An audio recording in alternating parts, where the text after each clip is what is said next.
جب پاکستان کے ابتدا میں قائد اعظم محمد علی جناح کے سامنے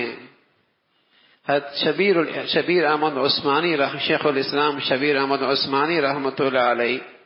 اور جناب ظفر احمد عثمانی رحمۃ اللہ علیہ نے عرض کیا کہ جیسے ترکیوں کے اندر ہوا کہ باوجود مسلمانوں کی اکثریت ہے لیکن وہ ملک بھی اسلامی نظام سے محروم ہے، کہیں مسلم لیگ بھی تو ایسا ہی تماشا نہیں کرے گی۔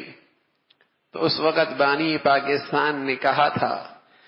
کہ ہم ایک محض خطہ نہیں لینا چاہ رہے،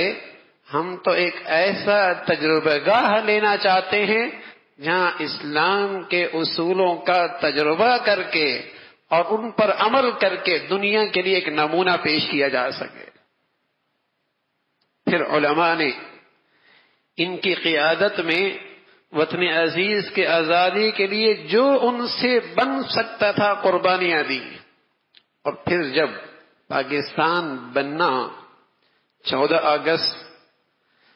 تو کراچی میں قائد اعظم نے قدر شناسی سے کام لیا، احسان شناسی سے کام لیا،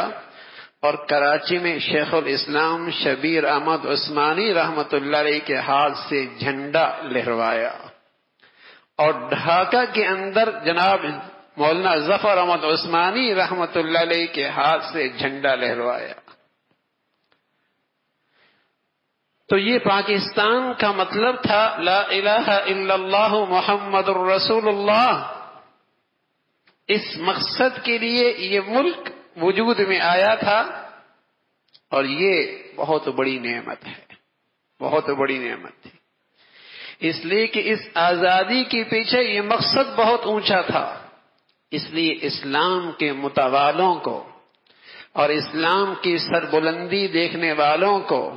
اور اسلام سے محبت کرنے والوں کو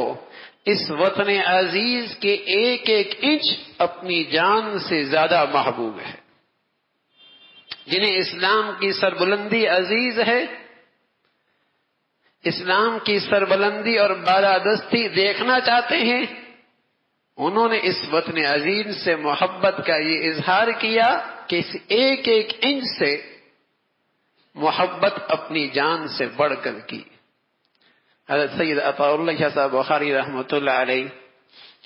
اس وقت جب بر صغیر کا مسلمان کچھ ہندوستان میں رہ رہا، کچھ پاکستان میں آ رہا، تو فکر لائق ہوئی کہ تقسیم کس انداز سے ہو تاکہ مسلمانوں کی طاقت تقسیم نہ ہو۔ لیکن جب وطن عزیز بن گیا تو کسی نے حضرت شاہ جی رحمۃ اللہ علیہ سے پوچھا کہ آپ کی پاکستان کے بارے میں کیا رائے ہے؟ حضرت فرمانے لگے کہ مسجد کے بننے میں تو رائے ہو سکتی ہے کہ یہاں نہ بنے، یہاں بنے، یہاں نہ بنے، یہاں بنے،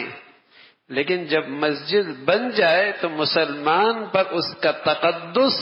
اور اس کی حفاظت فرض ہو جاتی ہے۔ فرمایا اس وطن عزیز کی تقسیم پر تو رائے تھی کہ یوں نہیں یوں بن جائے، لیکن جب یہ وطن عزیز بن گیا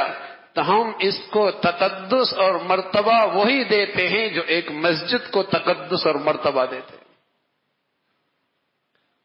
ہمارے نزدیک اس کا تقدس ایسا ہے، اس لیے کہ اس وطن عزیز کے پیچھے، اس کی آزادی کے پیچھے مقصد بہت اونچا تھا کہ ایسا خطہ نصیب ہو جائے جس خطے میں رہ کر مسلمان آزادی کے ساتھ اسلام پر اجتماعی اور انفرادی زندگی گزار سکے۔ اسلام کا عادلانہ نظام جو ہر غریب کی جھونپڑی تک اسے انصاف دلائے، اور اسلام کا عادلانہ نظام معیشت جو ہر غریب کی جھونپڑی تک اسے اس کی روٹی پہنچائے، ایسا نظام زندگی اس معاشرے میں رواج پائے جہاں آزادی کے ساتھ مسلمان اسلام کے پر عمل پیرا ہو سکے۔ تو یہ وطن عزیز اللہ کی طرف سے بہت بڑی نعمت ہے۔